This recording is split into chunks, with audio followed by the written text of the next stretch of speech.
Max Floyd is an independent game developer and veteran of the video game industry. With skills owned by his time at TinyMob Games and Inlight Entertainment, he has experience shipping games both large and small. From tiny embedded games to mobile games to large, beautiful PC games, Max has experience and stories applicable to all. Please welcome him for Iterative Game Design Learning from Failure.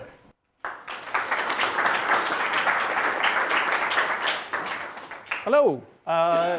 Yeah, I'm Max. This is my talk. We're going to talk about game design stuff, but hopefully I will be able to make it applicable to products of all type, because a lot of this process stuff is kind of agnostic for what you're building. Let's start with some who am I. I got my bachelor in computer science here at UVic, though I haven't been here for a number of years, so it's kind of neat being back on campus. I've got 7 years of professional game design experience, or game development experience, primarily as a programmer, but doing a lot of design work as well.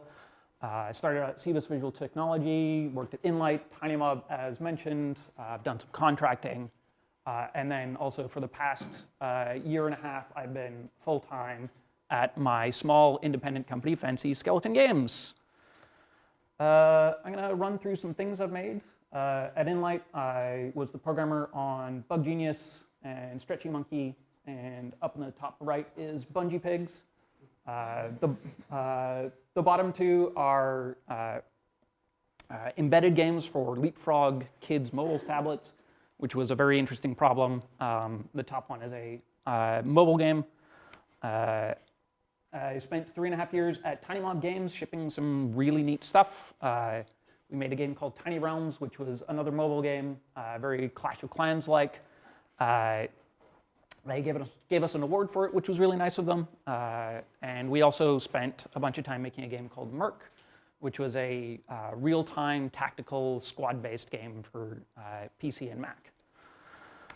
And then at Fancy Skeleton Games, I've currently shipped 2 plugins onto the Unity Asset Store.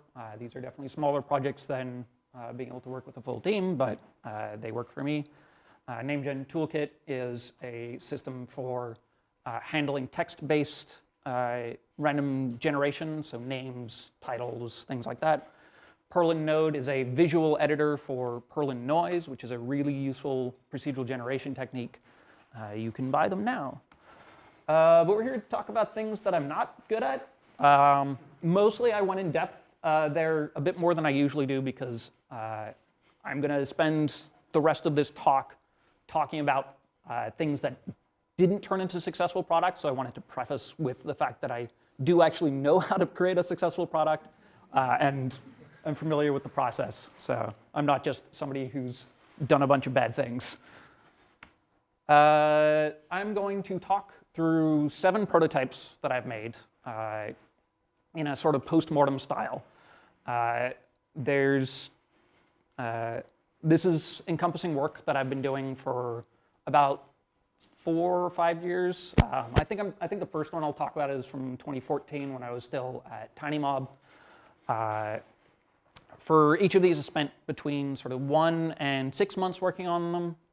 For one of them was about like 2 to 3 weeks, and I think one of them might be a bit over 6 months, but that's the sort of time scale we're working with. We're not looking at really short projects. We're not looking at like multi-year projects, that sort of thing. This also isn't everything. There's a bunch of prototypes I'm not showing here because I would be here all day. And I'm also notably not talking about a bunch of stuff that I've made at game jams, which were really important for figuring out my skills. But again, I can't talk about everything. For each thing that I talk about, I'm going to go through what it was, why I made it, and sort of a quick summary of what the project was and how I made it. I'm going to talk about the things that worked. I'm going to talk about the things that didn't work, which is probably a bit more useful because those are the things that caused me to decide to not turn these into full products. And then I'm going to try and generalize those into takeaways that you can use. So hopefully learn from the mistakes that I have made in the past. First up, we have a game called Bad at Parties. As I mentioned, I made this while I was at TinyMob, working in my spare time. It's a puzzle game where you have to go to a party You have to accomplish some objectives like like if it's a birthday party, you've got to talk to whoever's hosting it, say happy birthday, deliver a present, complete objectives.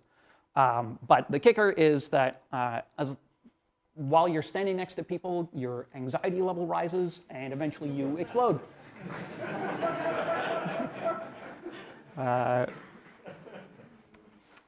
Top-down, grid-based, based around, very objective-based, very much based around discrete levels. If you're in a menu, there'll be a list of levels. You'll complete them, then you move on to the next level, that sort of thing. As I mentioned, the key mechanic involves rising anxiety level. Its kind of core focus was to find humor in relatable situations.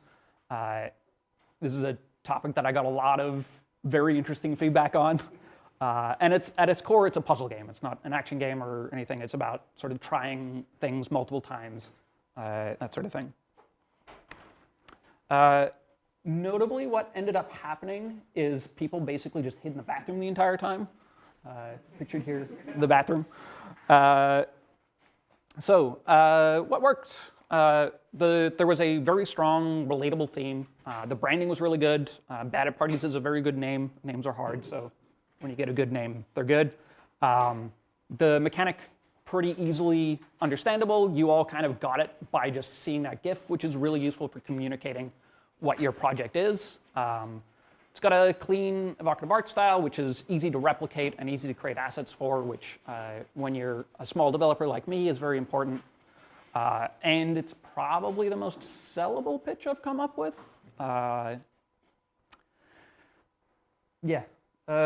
Things that didn't work, as I mentioned, people hid in the bathroom a lot. I ended up creating a system that disincentivized people from talking to other people. So instead of engaging with my mechanics, they did everything in their power to not talk to people.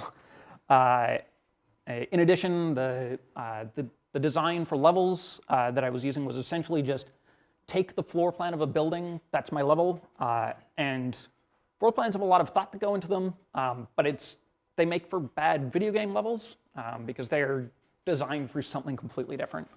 My level design skills at this point were very early on. I was very much just sort of trying things, seeing if they worked. And that'll be a reoccurring theme of the first couple of prototypes I'm talking about. In addition, I had trouble finding other mechanics. So the core mechanic of anxiety level and exploding was good, but there wasn't anything else to it. It was it sort of ran out of ideas very quickly. Like I made a couple of levels and I was like, okay, now what? And this is again, this is a reoccurring problem that I dealt with for years. I call it the so what problem, which is you've got this mechanic, so what? And then another thing is that this is less of a things not working, just sort of an interesting aside. Because this was a very sort of emotionally charged topic for a lot of people ended up taking this as a reflection of me rather than as sort of a generally relatable experience. So I ended up in situations where people would be like, I was going to invite you to this thing, but I know you have anxiety problems at parties. So that was interesting. And to generalize some of these takeaways, user behavior is very hard to predict. Just because you think they're going to do something doesn't mean they're going to end up doing it. Quick solution to this is test early, test often, get your prototype into people's hands as fast as you can. The shorter you can make that turnaround loop, the better understanding you can have of whether or not your idea is doing what you're trying to do. A mechanic is not a game. To extrapolate, a feature is not a product. If you've got a novel solution for something, you still need to build the rest of the product to go with it. And strong theming can be really helpful, but it can also kind of get in the way sometimes. That can be a very tricky balance. Yes? I was just wondering if you could extrapolate a bit on what you think would have been a better level design for this kind of game. So my experience with creating levels for puzzle games has led me to, generally you want to focus around teaching something. So for early tutorial levels, it'll be like teaching the anxiety thing, and then build a level that causes the player to interact with that and then build a puzzle that they cannot get past without demonstrating mastery of whatever you're trying to teach them. And then layer on additional things in, like, the next step is learn how this mechanic works. Learn how this mechanic works in addition to the first mechanic. And then demonstrate mastery and essentially just loop that design a bunch of times and turn that into a bunch of content. Yeah. So next game, Jank Wheels. Yeah. This is a physics-based car game. It's very silly. It's based around having square wheels. I can't really explain where I got this idea from. I just thought it'd be really funny. Physics-based. It's not a very fine-tuned racing game. To even call it a racing game would be a bit of a stretch. It's definitely meant to be very silly and enjoyable, probably more for a party game sort of atmosphere. I tried 2 different versions of this early on, one of which is an open world version, which if you see on the right there, I just sort of built a big cityscape and then dropped players into the middle of it and said, do things. And then the other one was a race mode where there was a track and some other cars that were trying to get through that, and it was very silly. So what worked? The idea is really funny. I really like it. It makes very good GIFs. GIFs are very good for selling things. They look really good on store pages. They're really good for communicating what your game's about. I did a version for the Vita, which is a really interesting experience porting to a platform. So there was some technical skills that I picked up on this, which is very interesting. What didn't work? The mechanic wasn't actually that fun. It really needed more it needed more things to interact with. It was sort of like okay on its own, but on just like a flat open road, it was like after a few seconds you kind of understood how to interact with it, and the joke didn't continue. I was still not great at level design. I was still doing the same thing with just sort of copying existing designs. And then also, I did not have a clear path to a finished product. In the first prototype, I had a better idea of what a complete game would look like. It would involve a number of levels. It would involve completing objectives to show that you had completed the level. It would probably involve some sort of setting screens, stuff like that. This was very much just me playing with some mechanics and not really thinking beyond that. So that became a problem when I was like, I don't know where to take this. So a couple generalized takeaways. Copying existing architecture is not great. You kind of need to come up with custom content for this. Games are often very good at making it feel like a place while having level design that is actually wildly different from what you would encounter in real life. And if you're not paying attention, it can be easy to miss that, and I definitely missed that early on in my prototypes. And to talk about the product thing a bit more, I think it's really important to have a focus early on to figure out what your finished product looks like. You don't need to have all of the details hashed out, but to have a general idea of what you're building towards can be very helpful for keeping you focused. So what is the full game loop? Play a level, get some points, finish the level, go to the next level is a game loop. There can be user interaction loops of log into a website, use a feature, use another feature, log out, go do something else. Having an idea of how somebody will use your thing is very important. Also have an idea of how much content you're going to need to make. Do some basic planning, like maybe like write down some stuff. Do, I don't know, basically anything, which is more than I did at this point. Figure out what features you need to build. This is another fairly early one. In 2015, a movie called Mad Max Fury Road came out, and I really liked it. So I was like, let's make that, but a game. I did a couple of iterations on this, but ostensibly it's a racing game. It's kind of closer in execution to like a rail shooter or a shoot 'em up, that sort of thing, because it's sort of a fixed area that you're moving around in rather than like a Forza or that sort of game.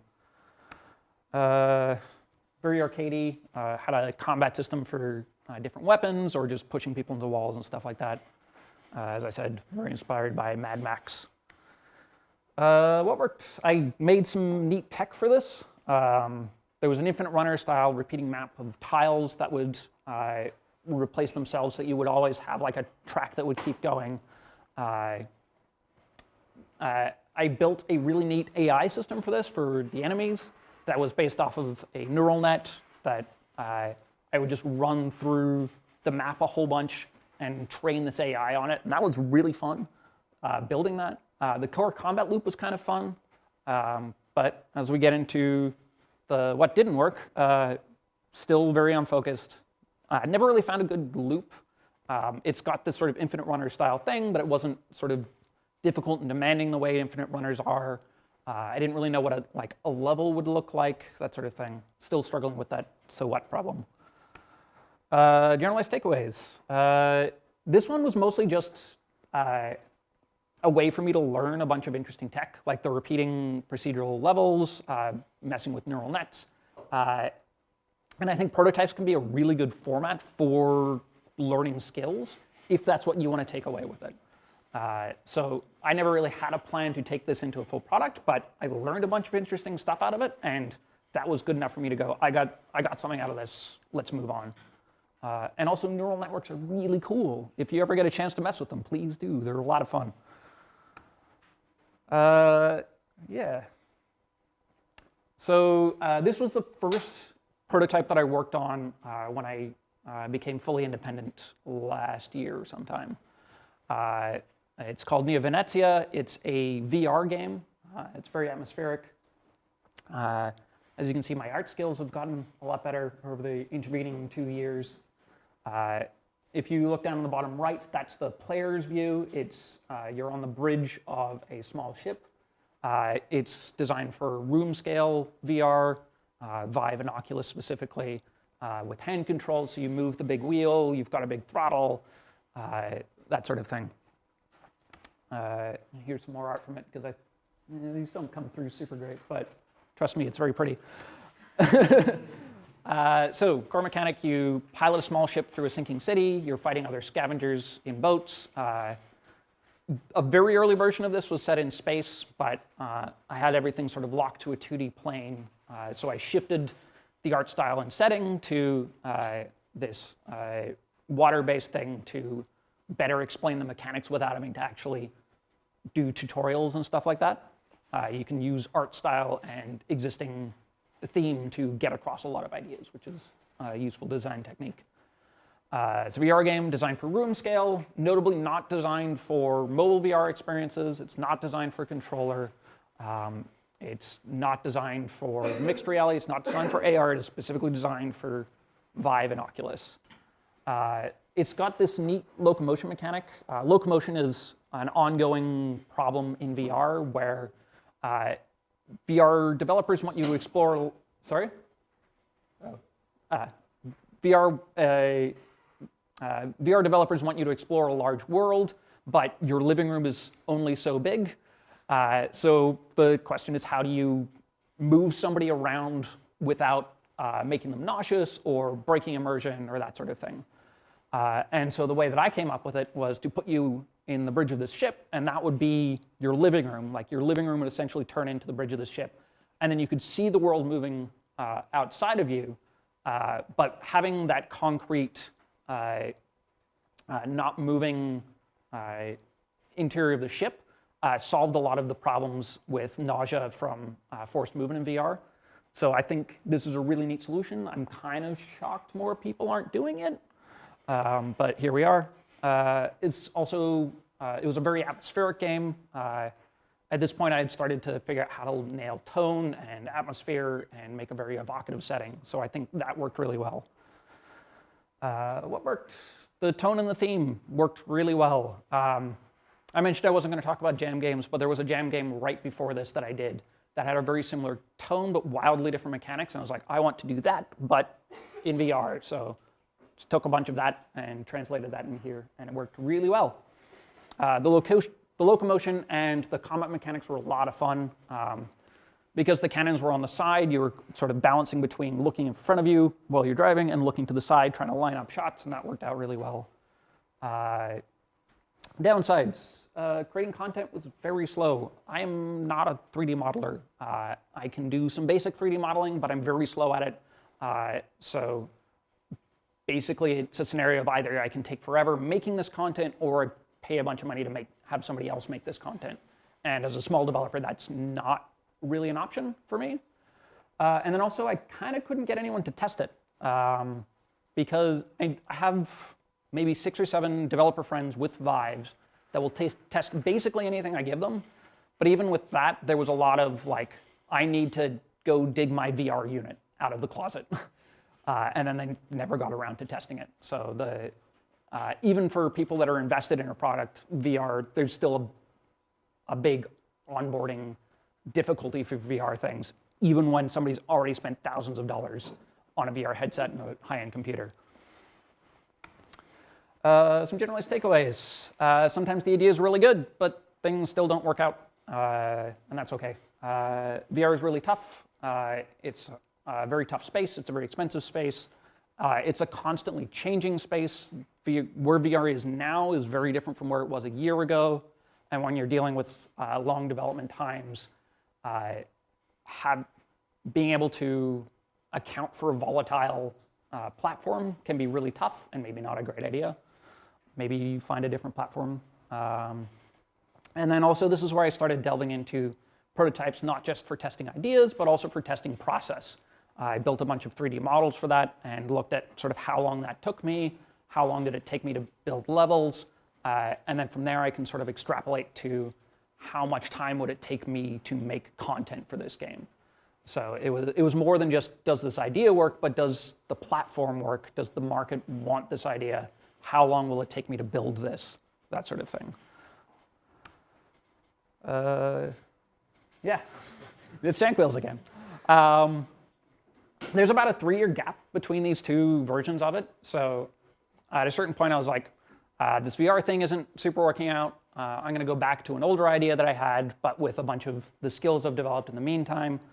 My level design had gotten a lot better. I had a better idea of what I wanted to do with art style. I'd just been testing out a bunch of the 3D modeling and level design stuff, so applying that to an idea that I thought could use another pass at it. I still think the idea is really funny. In this version, I refocused it as a puzzle platformer with discrete levels. So there's sort of an obstacle course you're trying to get through. There may or may not be other cars you're bumping into, but there's a lot of sort of funny environmental stuff that you can have these silly physics things interact with, and that can be really fun. Having the mechanics built into the level, I wanted to keep this sort of light and with not a ton of different actions for the player in terms of just driving it. It wasn't a game about how do I drive the vehicle, but it's a game about how do I interact with the environment. So understanding that I can offload a lot of the interesting mechanics and interaction into level design was an important step for me in figuring out the so what problem. So being like, okay, here's the car mechanics, but here's a bunch of other mechanics in the level, such as conveyor belts and boxes that move around and stuff like that. What worked? The discrete levels worked a lot better than the early versions of just copying existing architecture. It gave a lot of focus. I had an idea of what the core game loop was going to be like. I could see how long people took getting through that in testing, so I could pretty immediately make a level, take it to somebody, be like, does this work? Is this fun? Take that feedback, build another level that focuses on the things that are working, has less of the things that aren't working, that sort of thing. And I also, at this point, was starting to create metrics for whether or not I should pursue the process. In Neo-Venezia, I sort of stumbled into the art assets and level design takes a long time thing by accident. This one, I went into it being, I know that this is a a hard problem, so I'm going to essentially create a bunch of tests for myself to see whether or not I can produce the content in a timely manner and to a sufficient quality to be able to turn this into a product. So I was going in with these concrete questions about the prototype, which was very helpful. And what didn't work? Creating levels took way too long. 3D art is hard. Creating levels is a bunch of work, that sort of thing. It took about a week to 2 weeks for a rough version, closer to a month for like a polished version, and then each level took about, or turned into maybe 15 minutes to 20 minutes of gameplay. If you sort of extrapolate that, I basically needed to work for the next 2 years on doing nothing but making levels, and then somehow also make the rest of the game on top of that. So sketching out the process, it was like, this will be a 3 to 4 year process. I can't afford that. I like the idea. I can't make this. And then also, like, I kind of started running out of interesting ideas pretty quickly. Offloading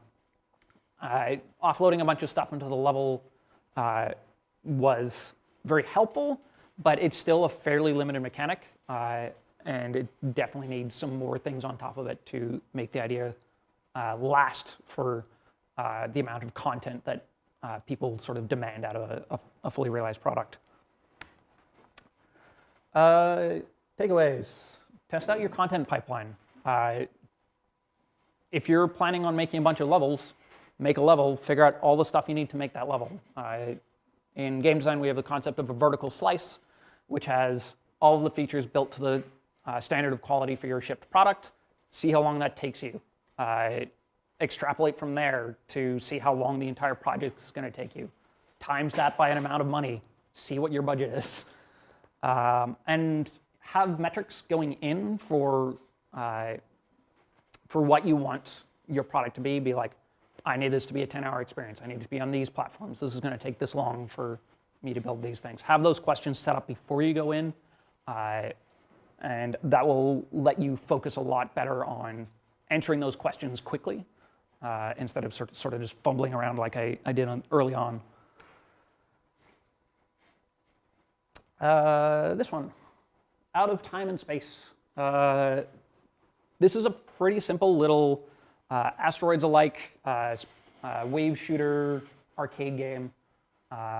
This one had a really quick turnaround, which was good. This is also where I started messing more with procedural generation. The asteroids are randomly placed, the enemies are randomly spawning. It's got a points-based high score game loop to it, short iteration, or like short sort of game loop, 5 to 10 minutes to do a short run, 20 minutes, half an hour do a long run. So using procedural generation, I could get a lot of content for not having to build a lot of custom assets and a lot of custom levels. Originally, this was going to have a mechanic where you could rewind time. So if you blew up or didn't like where you flew, you could hold down a button and you would wind back through the actions you just did. Yeah, so asteroid-style space shooter, high score-based game loop with waves. So anytime you killed a certain amount of enemies, you would then move on to a higher difficulty of game. So getting further along became progressively more difficult. Originally meant to have that time rewind mechanic.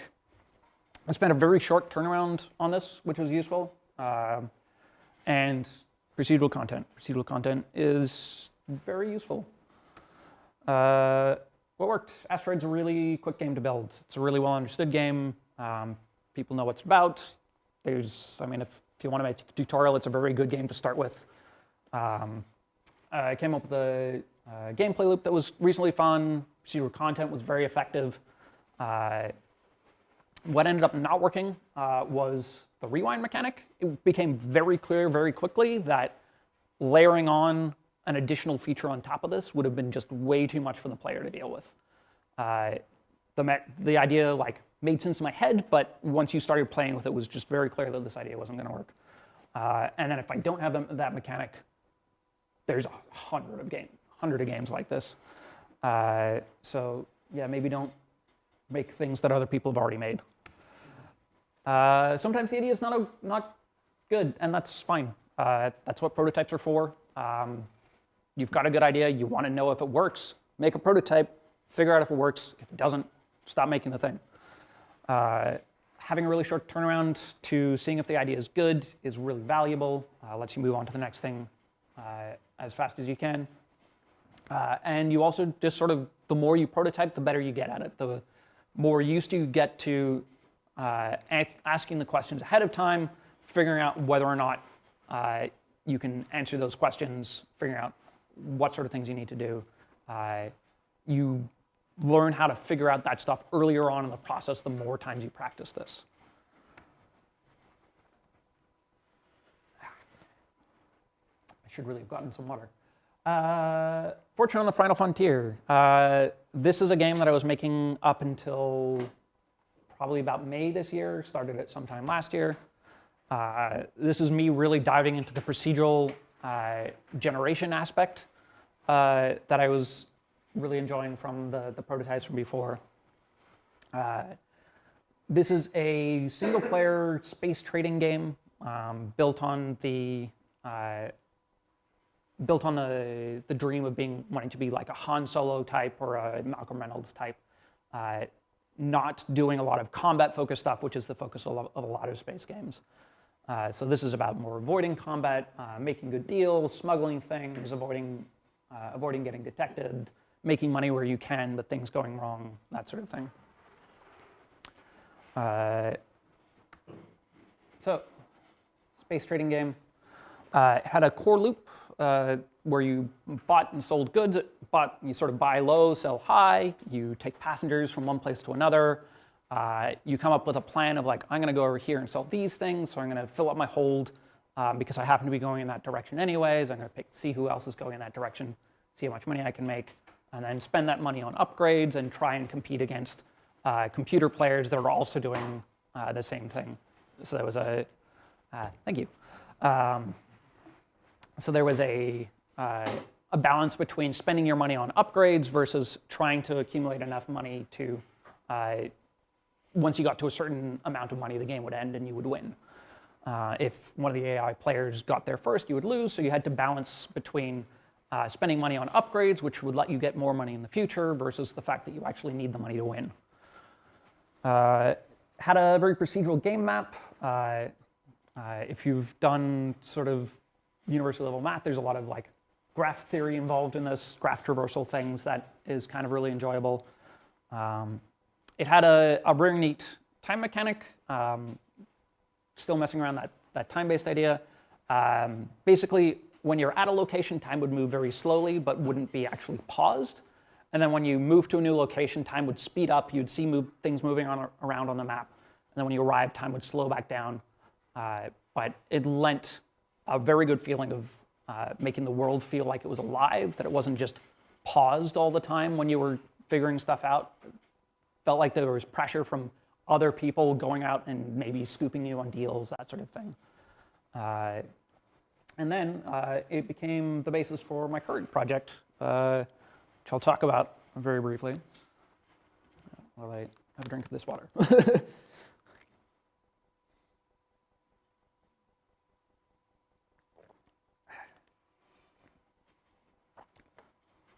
So in late May, early June, I went to Japan. I traveled on the trains there a bunch, and I really liked it.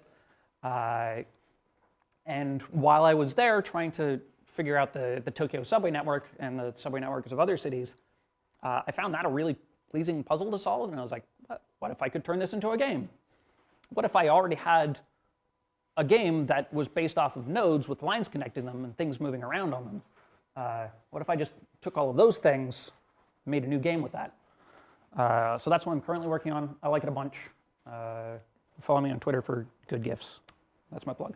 But to go back to finish the sort of post-mortem on Fortune on the Final Frontier, the time mechanic from Fortune on the Final Frontier felt really good. I've got a variant on that system for Railyard Sonata. it had a really good, I'm missing a line on here, oh well. It had a really good sort of crunchy core of an economic problem to solve. So like going to places, trading, buying, selling goods, figuring out that problem was really pleasing and working really well. A lot of the procedural generation stuff that I was doing was working really well in this as well. I built tools for generating both the locations, the connections, names of places, names of people at places, jobs for people, where people with those sort of jobs would go to, coming up with AI that could deal with this procedural problem was also a lot of fun. So I really honed a lot of my procedural skills on this, which has been very helpful going forward. What kind of wasn't working, and was one of the reasons why I ended up shifting into a different project that's very similar but not quite the same, is that there's a lot of space trading games out there, and there wasn't a very good thematic hook to get people to look at this game outside of people liking space stuff. And so it's got a really good core mechanic, but getting people to realize that and to engage with that would have been very difficult. And some generalized takeaways from that is that one new feature isn't good enough for a saturated market. As I said, there's a lot of space trading games. They have a lot of sort of set expectations, and people have very high standards for this sort of game. And I just really wouldn't have been able to stand out without finding some sort of very visible differentiator. And then prototyping constantly can put you in a really good position. When I just got this idea that I really wanted to make and had a bunch of stuff already built for it, if you've been prototyping constantly, you can just be like, oh, I've got this one idea. I can combine this with this thing that I worked on a while back that was sort of missing something. Do another prototype, come at it from a different angle. Just sort of practicing different ideas, seeing what works, seeing what doesn't work can be really valuable for putting you in a good position moving forward. Let's start summing up. Those are my sort of 7 things. See if I can sum up the stuff from it. Prototype early, prototype often. Even if you're building a large product, like a large website that you've only got your own small corner of it, prototyping can still be really useful for features within that product. And learning this skill is very valuable just sort of generally. The more often you prototype, the better you're going to get at it. The better you get at prototyping, the faster you can get stuff tested. The better you will be at understanding how your process works. The better you'll be at coming up with ideas right away that you know will work, or at least have a good chance of working. Very early on, I was now, like these days, some of those early prototypes I wouldn't even start making because I kind of know how that process goes. Just having experience making ideas similar to it. Get your prototype into people's hands as fast as possible. Can't stress that enough. When you're making a thing, you're just way too close to it to be able to test it objectively, especially if you're doing the programming aspect of it. And users, as I showed early on, users' behavior is very unpredictable. So being able to pick out what's working and what's not working, focusing on what's working, discard the things that aren't working, that's very valuable. Have a clear set of goals and criteria for a successful prototype. Go in with specific questions, being like, how long does it take me to make a level?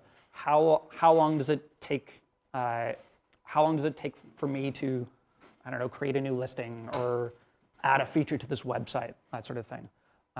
Test out the process, test out putting your team together, test out communicating with your team if you're working with a team. Test out if you've got art assets, test out integrating art assets, that sort of thing.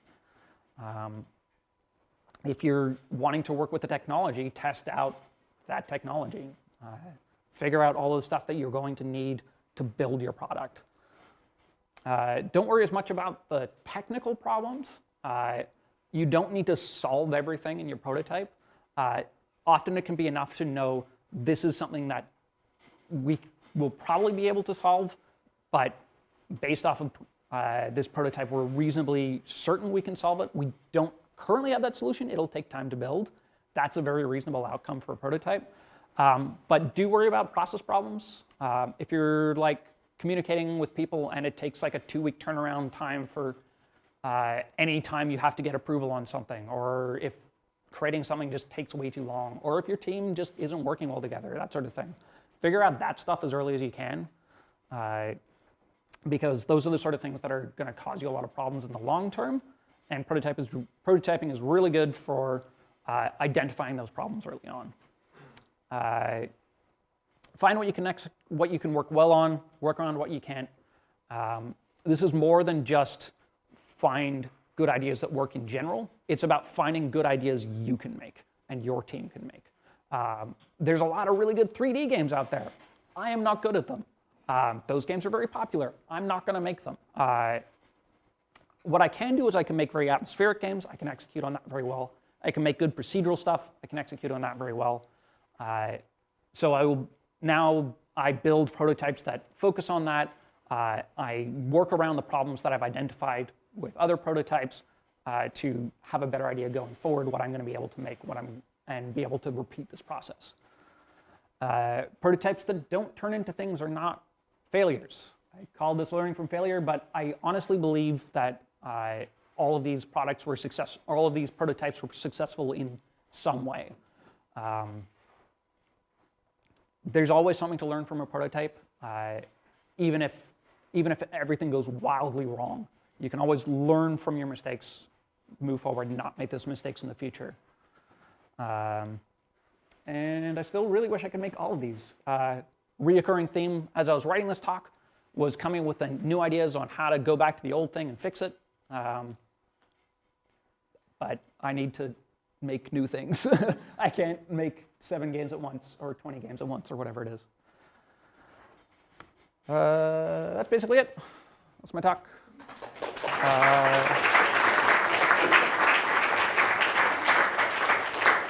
If you want to reach me, you can email me, Max Fancy Skeletons, Twitter, Sharkfists. Here's a nice GIF of Neo-Venezia, because that game is still quite pretty. I believe we have some sort of moderated questions. Yeah, we got a couple of questions. One of them was, what is your Twitter handle? So whoever asked. It's right there. There we go. So the first question, which of the failed projects was the most disappointing and why? Probably Bad at Parties. As I said, like that was a really sellable idea. People really reacted well with it. But having the mechanic not working, I also invested sort of a lot into it early on. I was like, this is going to be the idea that's working really well. And then spent like 6 months on it and got to the point where it just really wasn't working very well. So having to discard that early on was very hard. And I've learned to be better about giving up on ideas and be less attached to things. But definitely early on in the process, it can be very hard to let go. Not just early. Yeah. Did any of the ideas from the unfinished games make it into or inspire parts of a game you successfully shipped? As I mentioned, I'm working on Railyard Sonata, which is in the process of being pitched to publishers. That's not quite successfully shipped, but is most likely going to get there. Also in Fortune on the Final Frontier, a lot of the name generation stuff became the basis for Name Gen Toolkit, which I mentioned very on in the beginning. I pulled a lot of that stuff out, wrapped it up together, shipped it onto the Unity Asset Store because that was a very neat tool set that I built and wanted to share with people. Similar to the other asset that I've shipped on the Asset Store, Perl and Node, that also came out of just really wanting this feature, building that feature, and then extrapolating that out into a product. And then I also use those plugins in products going forward. Cool. When did you decide to start your company? I think I technically founded the company in 2016. I decided to go fully independent around March of last year when TinyMob kind of laid off a bunch of staff. And at that point, I decided I'm going to try doing my own thing rather than applying somewhere else. Going to see if I can make a go of this. Partially just because I was like slightly burnt out on working at a game company during the day and then going home and making games for several more hours at night. That is not a great way to live. I know how I feel about my side project. Yeah. How do you know whether or when to iterate on an idea that isn't working versus starting on a new idea? Usually whether or not, it basically comes down to whether or not I've got ideas on something else to try. I've definitely been accused of not finishing products before and finishing games, so working on something new is definitely always a temptation for me. But also for some things it's pretty clear that there's like this, I'm just not coming up with any ideas for it. It's not saying that nobody could come up with ideas for it, but if I'm not coming up with those ideas, then I'm kind of stuck. That's the point where I typically move on to something else. I don't know if I can generalize that one as much because it's very personal to the way that I work. But I do encourage you to try prototyping, try it a bunch for yourself, come up with your own set of guidelines for when you should move on, when you should try again. So practice. That all makes sense. We still have time. Folks are putting in questions as we go. Cool. What game engine did you use for development? Worked pretty much entirely in Unity 3D, which is a great game engine. I generally, if you're making games, I recommend against making your own engine unless you're just wanting to learn the process, because that's a large amount of work. I really like Unity. Unreal's gotten a lot better over the years for small developers. GameMaker is pretty good from what I hear, though I haven't really worked with it a ton, but Unity's free. Highly recommend it. There's a lot of really good resources for Unity out there, a lot of really good tutorials, a lot of really good documentation. We'll take one from the audience.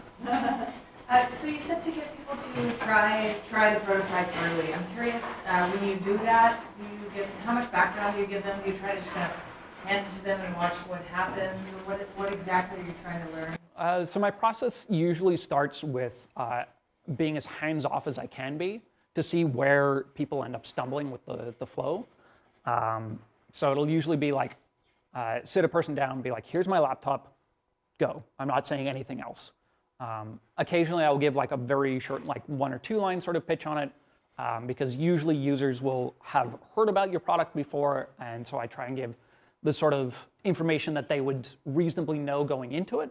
But I try not to explain how the interface works, how the mechanics work early on. After I've had a few people test it and I've seen some common stumbling blocks, when I've identified a problem, I will start explaining how to get past that problem to other people that are testing it, because I don't need additional validation to know that that's a problem. And basically try and go, assume that this thing works, can you test something further along in the pipeline? Often I will also just, a very good method I've found for doing this is actually, I have a Slack that I'm on with a number of friends, and I'll throw up prototypes for them to try without me even being there and getting their feedback on it. And so that's been helpful for distancing myself from wanting to jump in and tell people how it's meant to be played. But I generally believe that a good product or a good game should be self-explanatory. One of the really good pieces of advice that I've had is that you don't ship with your game. Every game doesn't come with a tiny little max to explain how the game works. Cool. Okay, so they keep coming through. What's your favorite marketplace / distribution channel? Steam currently, I would say. It very much depends on the game. I'm not a fan of mobile. I've been vocal about that in the past. I've made a bunch of mobile games. I think mobile for games especially is incredibly tough. It's like incredibly saturated. There's a ton of competition, and there's not a lot of very good marketing channels. Steam suffers for some of these problems, but has a bit less competition and a lot more avenues for communicating your product, a lot more features on smaller products. It's easier to get traction there.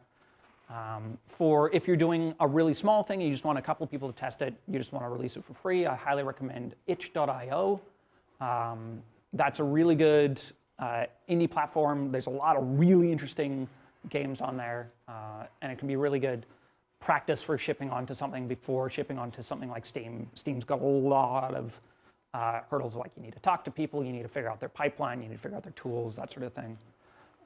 And then consoles are an entirely different bag of problems. From you get a lot of benefit to being on consoles just from lack of competition and better store placement and stuff like that. But you have to work with the person that's making the console. You have to work. You have to get a dev kit. You've got to do a bunch of extra porting work. So it varies. What are your thoughts on early access as a testing development tool? That one's complicated. Early access has evolved several times over the years. These days, it's closer to more of a pre-release. We're not sort of done shipping the game. I think for some games, early access works really well. I think for a lot of games, it doesn't.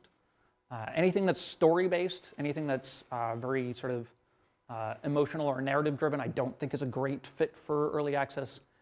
Things that are sandbox, things with like a bunch of different tools that are interacting with each other, I think are a way better fit for early access. Early access can also be a good way of funding additional development, but generally what I've seen is what people want to do is go into early access, get a bunch of money, fund the rest of the development, and then have a big release after which they will somehow make a bunch of money. But what really happens is your early access launch is your launch, period. There's no big spike when you release your game. It's just a small thing that changes on the store page. There's no additional placement. There's no press don't re-review your game, or at least not very often. So if you're going to do early access, treat it like a regular launch, and then make sure that early access is a very good is a fit for it. And then also, if you're doing early access, communicate with your fans a lot, communicate with your users. Yeah, early access is tough. You mentioned that you were in a game jam. Somebody asked, what game jam did you participate in? I have participated in Orca Jam for many years now. There's an Orca Jam coming up next month. I don't know when the dates are. So there's Orca Jam. There's also Global Game Jam, which I've done a few times. That gets organized through the UVic Game Dev group, I think, these days. That's generally in January. Orca Jam is in October. If you're wanting to just try a game jam from home, there's a lot of game jams online now. Itch.io, also very good for game jams if you're wanting to try out stuff. Yeah. Cool. There was a couple more questions, but we're getting pretty close to time. We've done a bunch of these. So I'm going to call it for now. All right. If anyone wants to. Yeah, if you've got more questions, email, Twitter, or just come talk to me right now. Or whenever, if you see me. And just quickly, yeah, everyone.